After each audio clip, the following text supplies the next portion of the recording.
سلام دوستان، با فال سمیرا در خدمتتون هستم.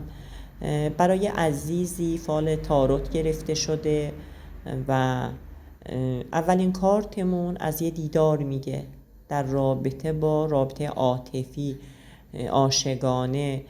به زودی یه دیدار داره دوستمون. 2 زمان میده کارتمون، یعنی 2 روز، 2 هفته یا 2 ماه یا اصلا دوم ماه میگه. انشالله که به زودی دیدارش اتفاق میفته. و اینکه دومین کارتمون 5 زمان میده، میگه 5 روز، 5 هفته یا 5 ماه از یه مشاجره و اختلاف خانوادگی میگه به زودی اتفاق میفته و به زودی هم برطرف میشه. انشالله که اتفاق افتاده باشه و ما هم فال نیک میگیریم و میگیم شامل گذشته بوده.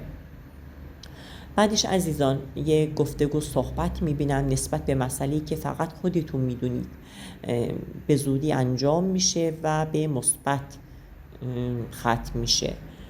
بعدش دوستان در مورد چرخه اقبال و سرنوشتش صاحب فالمون میگه که به زودی یک تغییرات کلی میبینم برای صاحب فالمون که چرخه اقبال و سرنوشتش کلا تغییر میکنه و زندگیش هر روزی که میگذره رو به بهبودی و بهتر شدن میشه و میره.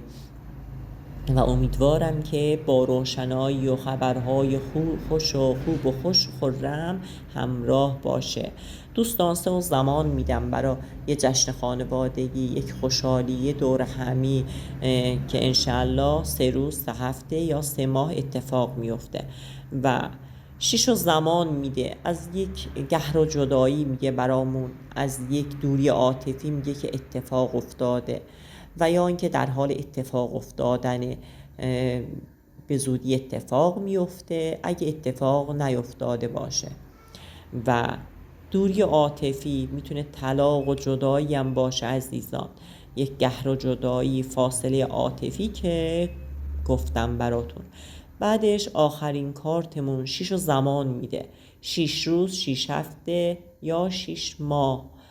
ببینید عزیزان یک خبر خوش میبینم و یک استارت جدید، رفتن به جایی رو میبینم برات که انشالله با خوشحالی و شادی همراهه و به زودی به جایی میری. انشالله که سفری باشه یا یک مسافرت کوتاه مدتی باشه یا یه جایی که برای انجام یک کاری است نسبت به شروع جدید. میتونه در رابطه با کاری، مالی، عاطفی، زندگی، در همه جوانب و جنبه های متفاوت باشه عزیزان. امیدوارم که از این فال سمیرا راضی بوده باشین. متشکرم.